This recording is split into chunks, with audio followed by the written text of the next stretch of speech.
నమస్తే friends, welcome back to blossom channel. ఈరోజు మన ఛానల్లో నోరూరించే సొరకాయ హల్వా అండి. చాలా సాఫ్ట్గా రుచిగా ఉంటుంది. ఇది మనకి మార్కెట్లో సొరకాయలు బాగానే దొరుకుతాయండి. అన్ని కూరగాయల కన్నా కూడా ఇది కొంచెము రేటు తక్కువగానే ఉంటుంది. సొరకాయతో స్వీటు చాలా బాగుంటుంది. అందరూ ట్రై చేయండి. హాఫ్ సొరకాయ తీసుకున్నాను నేను. సొరకాయని బాగా పీల్ చేసి పెట్టుకోవాలండి. పొట్టంతా బాగా తీసేసి ఇలా తురిమి పెట్టుకోవాలి. గింజల్ని వేయకూడదు. చూడండి, అది అలాగే ఉంచేసాను నేను. ఒక కప్పు అయిందండి ఇది.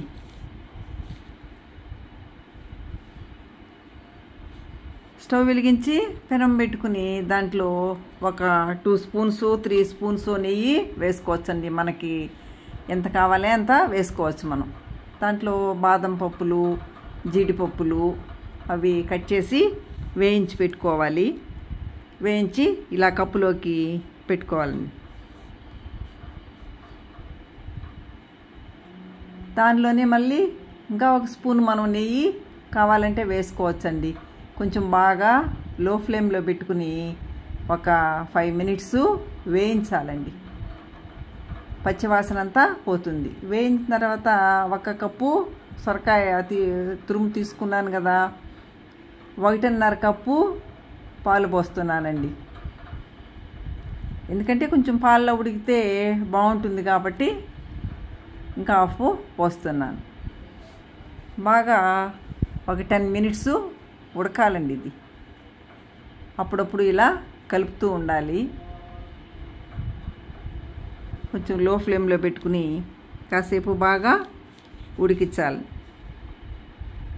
చూడండి, బాగా దగ్గరకు వచ్చింది. అందరూ పంచదార వేస్తారు, కానీ నేను వీటికి బెల్లం వేస్తాను. ఆపేసి కాసేపు అయిన తర్వాత బెల్లం వేస్తున్నానండి. మరీ వేడిగా వేస్తే ఒక్కొక్కసారికి పాలలో చెడిపోతుంది కాబట్టి ఒక 5 మినిట్స్ అలా ఉంచి మళ్ళీ వేడి చేస్తున్నాను నేను. చూడండి, బెల్లం వేస్తే మళ్ళీ దానిలో నుంచి వాటర్ అంతా వస్తుంది కాబట్టి వేయిస్తున్నాను. ఒక 2 స్పూన్స్ మాత్రము మళ్ళీ చక్కెర వేస్తున్నానండి. చూడండి, రెడీ. దాంట్లో ఎలాచీ పౌడర్ కూడా కొద్దిగా వేశాను. సూపర్గా వచ్చిందండి. టేస్టీ టేస్టీ సొరకాయ హల్వా. మీరు ట్రై చేయండి. నచ్చితే కామెంట్స్ పెట్టండి, షేర్ చేయండి, లైక్ చేయండి.